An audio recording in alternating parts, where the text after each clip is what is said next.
to Navigating Your Career, the only podcast that blends personal development, professional skills, and psychology to help you get happy at work and live the life you want. If you want to stop feeling stuck and start feeling better, this is the place for you. I'm your host, Melissa Lawrence. Let's get started.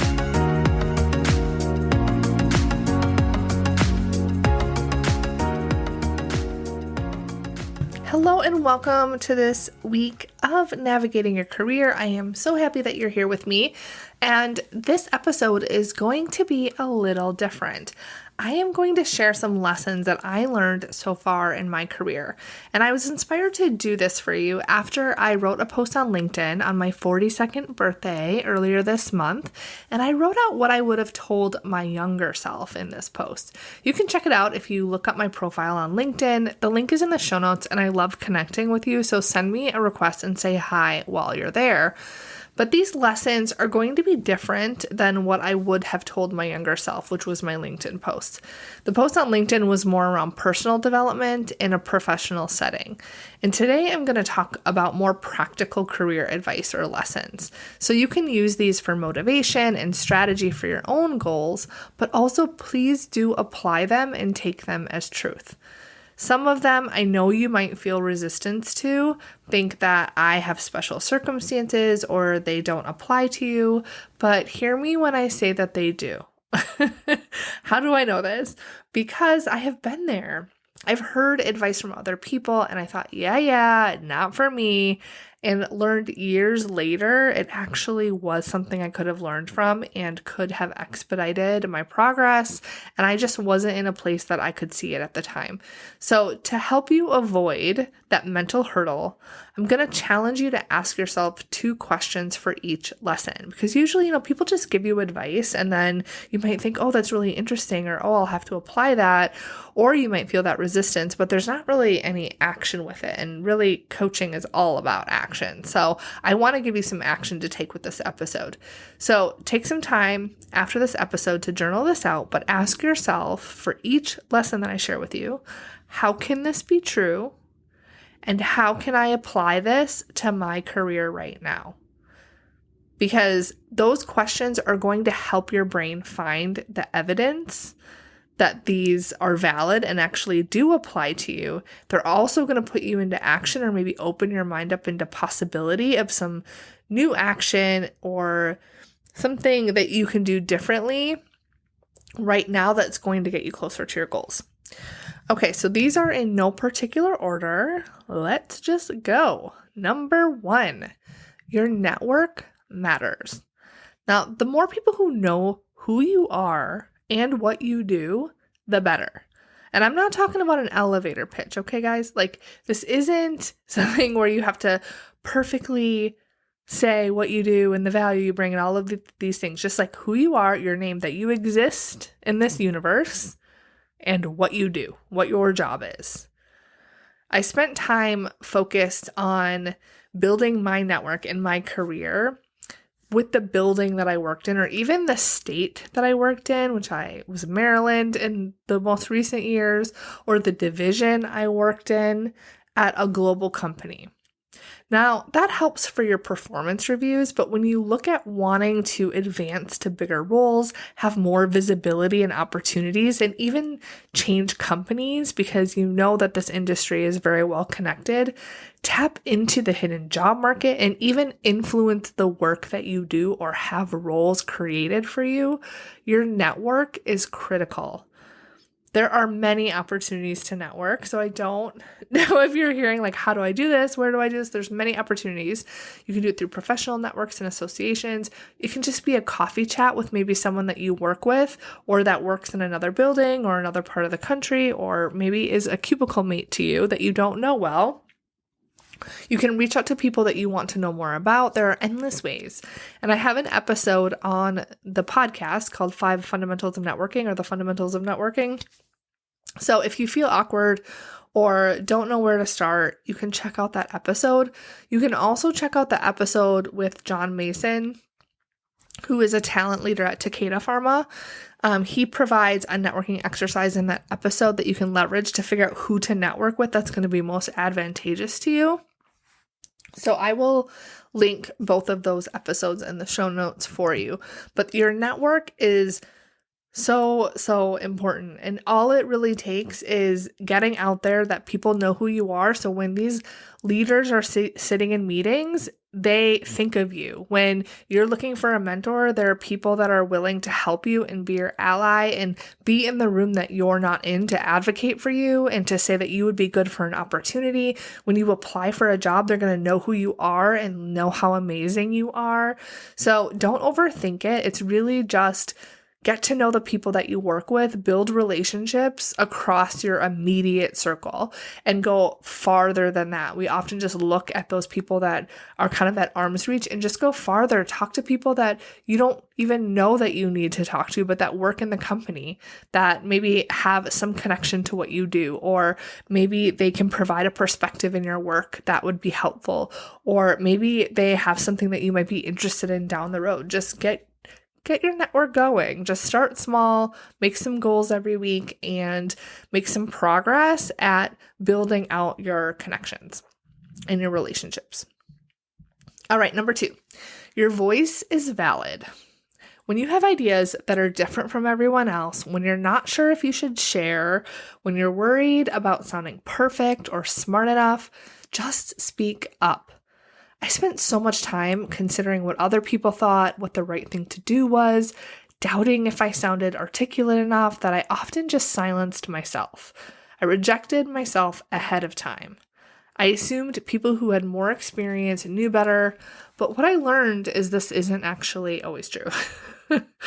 I regretted the times that I didn't speak up. It reinforced my brain that I shouldn't speak up. It only made my self-doubt worse.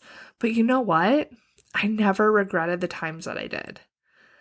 That gave me a voice and left me feeling more empowered, and nothing bad ever happened from speaking up. Sure, I flubbed words here and there, or maybe I felt embarrassed once in a while, but it's not as though my credibility was eliminated or my career was held back. In fact, it was the opposite. People were more drawn to me, and I got farther in my career faster from using my voice. So use your voice. Your voice is valid.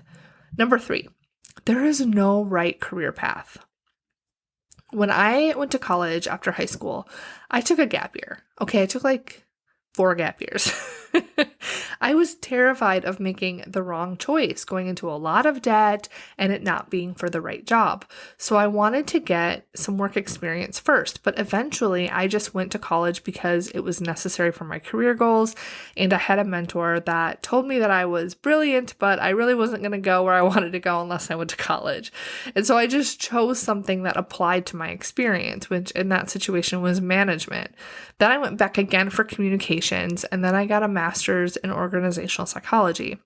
And I had it stuck in my head that I had to know my perfect job at 18, and that if I didn't know, I couldn't choose, and that there was a right and there was a wrong. And I remember wishing that I wanted to be a nurse or a lawyer or something that was really specific so you knew what path to take, and then you had this career you loved, which, spoiler alert, that's not true even for those professions, right?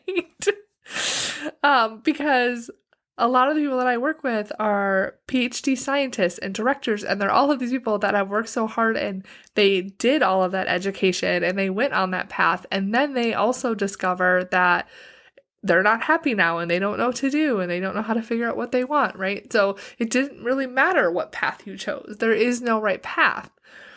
So we think that there is a right way, and we look to other people to help us define it. We use our family and our friends as measurement of what success is.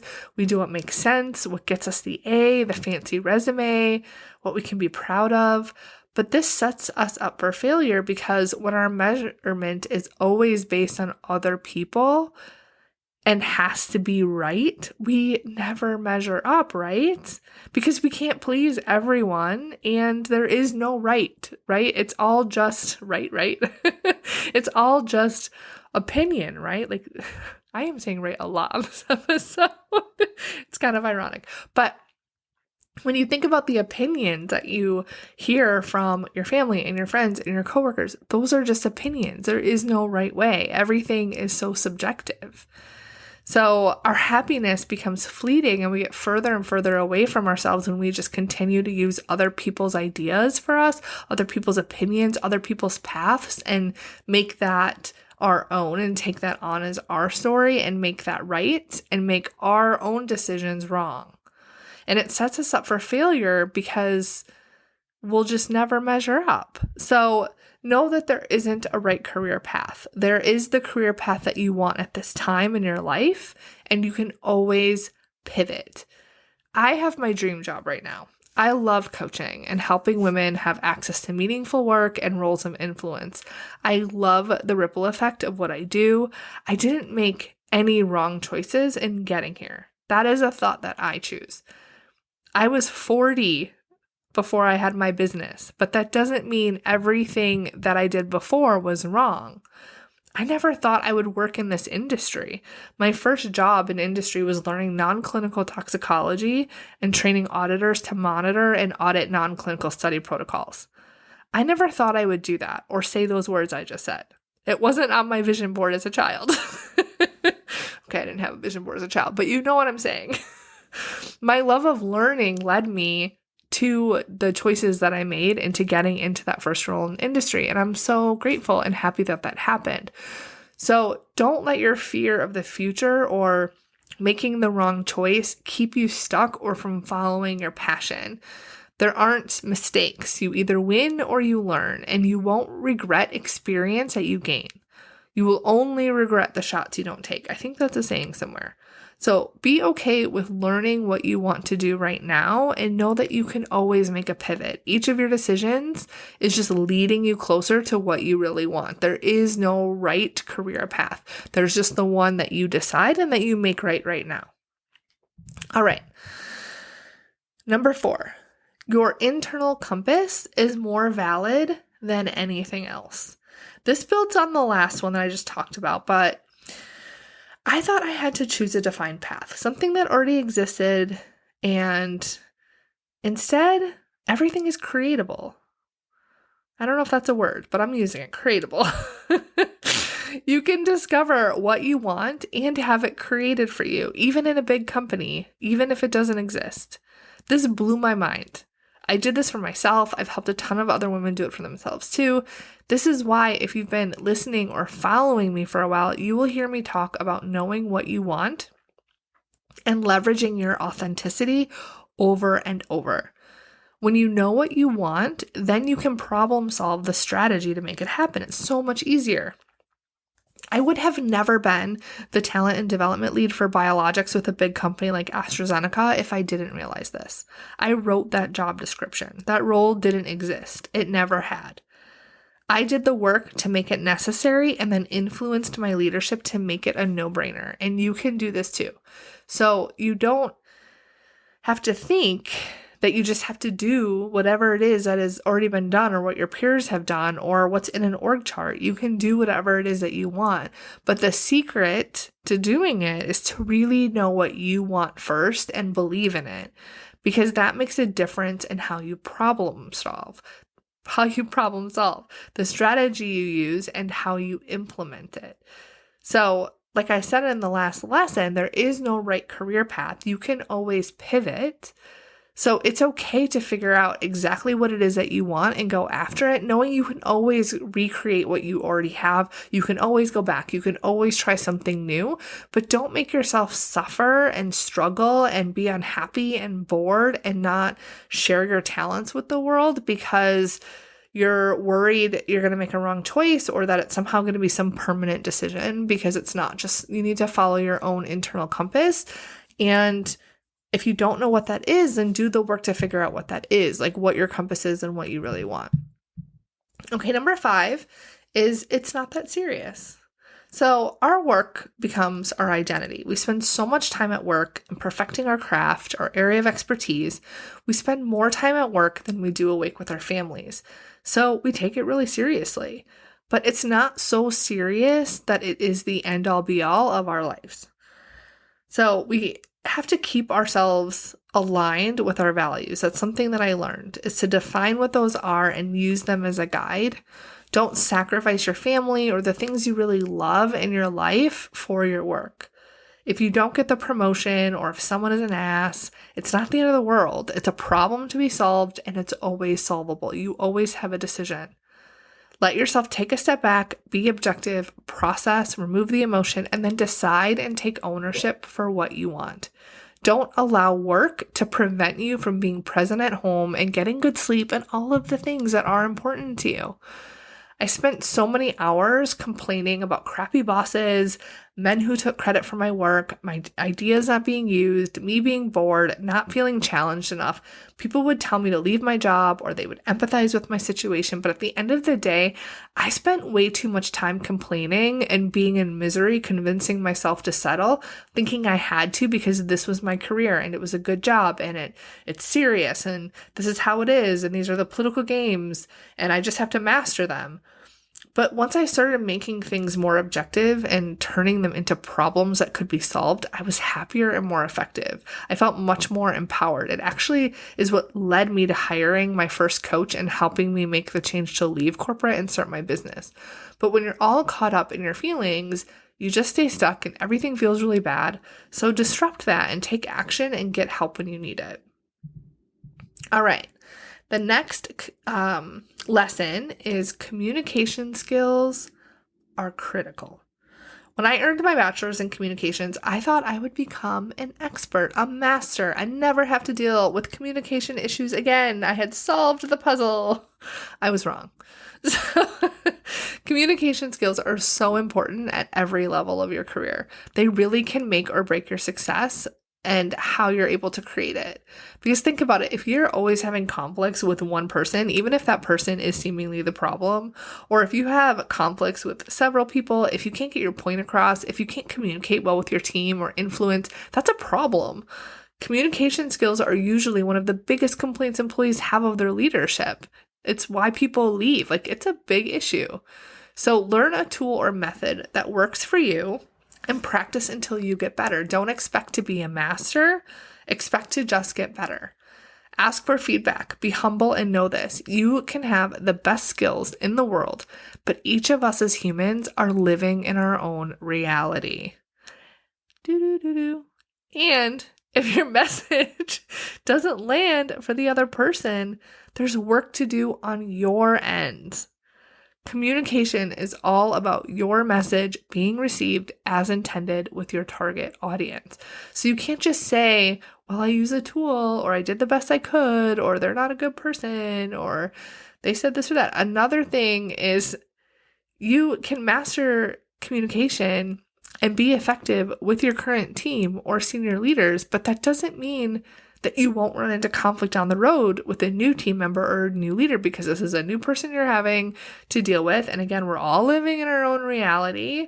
We all have our own experiences and brains that are filtering information and, jumbling up the information and distorting the message. And so we can do the best that we can and master it, so to speak, but that doesn't mean it's going to land. And if it doesn't land, take ownership.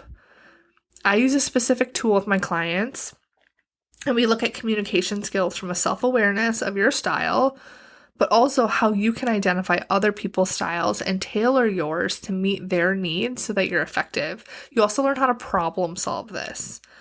You also learn emotional intelligence and how this plays a role so that you can not only master your own emotional intelligence, but also identify and support others. My clients love it. It just makes such a big difference when you have a simple tool that you understand and can use and pull out really easily. So find a tool or method you like and use it over and over again. Don't overcomplicate it. All right, we've got 2 more lessons to go. The next lesson, you can't turn down a job you haven't been offered. Can't turn down a job you haven't been offered. What does this mean? This means that we get in our heads, and I certainly got into my head, around what I'm qualified for, what I will be accepted for, right? What's reasonable based on my experience. I got caught up in what it would mean if I got a certain job, what the changes that would be required, and I would essentially reject myself from the application process. So this had come up a number of years ago. and I was considering a job change. And I was looking at some opportunities, and there were some that sounded really interesting to me. I think I would have crushed it, but I didn't meet all of the qualifications. There was another one where it would have required me to do some travel, and I wasn't sure I wanted to travel at that time in my life.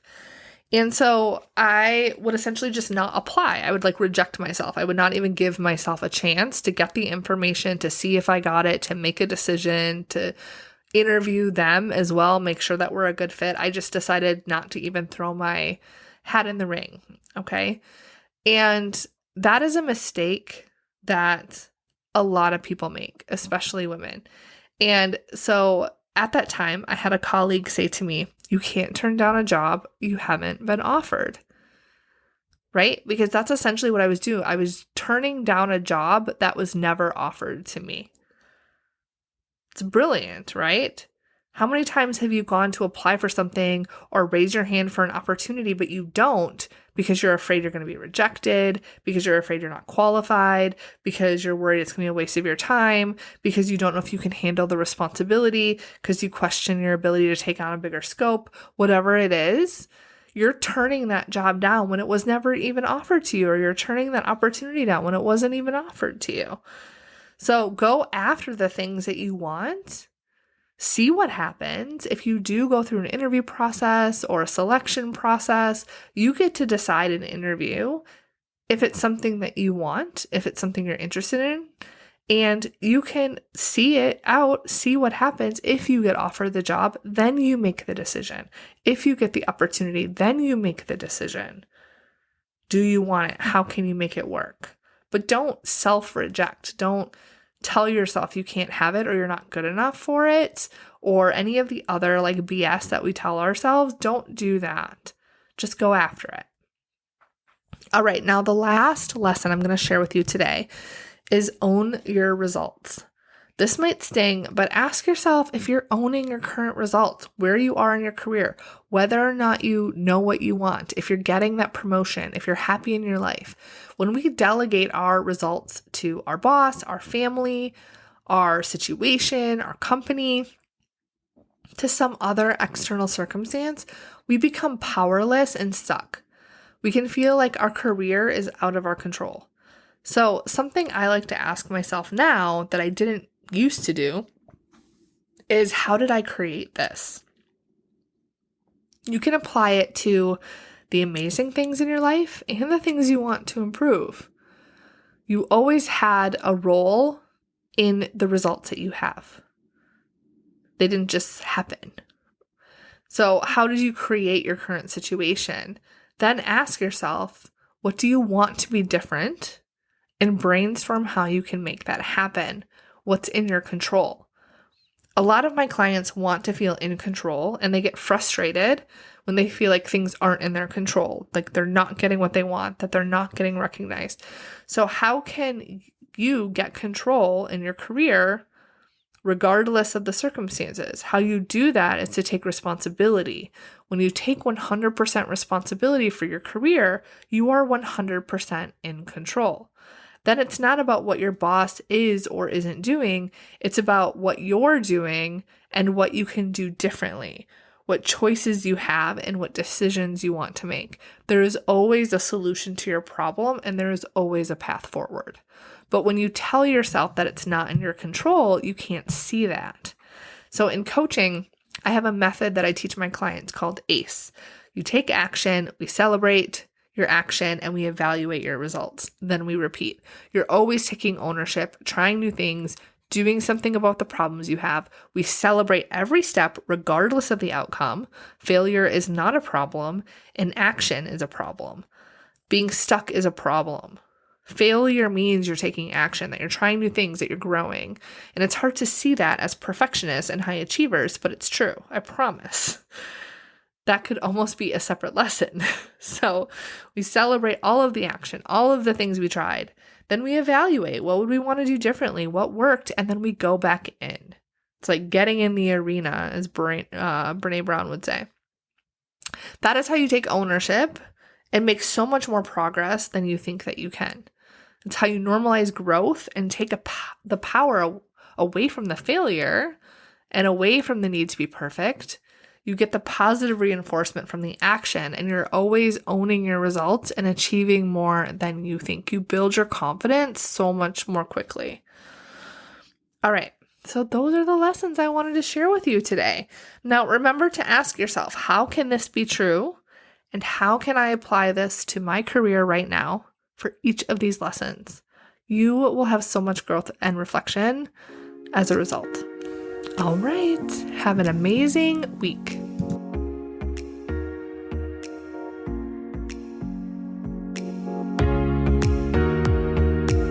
Coaching with me is the best way to guarantee you get happy at work and achieve your career and life goals. Getting started is easy. Head over to www.melissamlawrence.com to learn more and apply. It is the first step to get you from feeling stuck to knowing exactly what you want and have the tools to make it a reality. I will be by your side the entire way.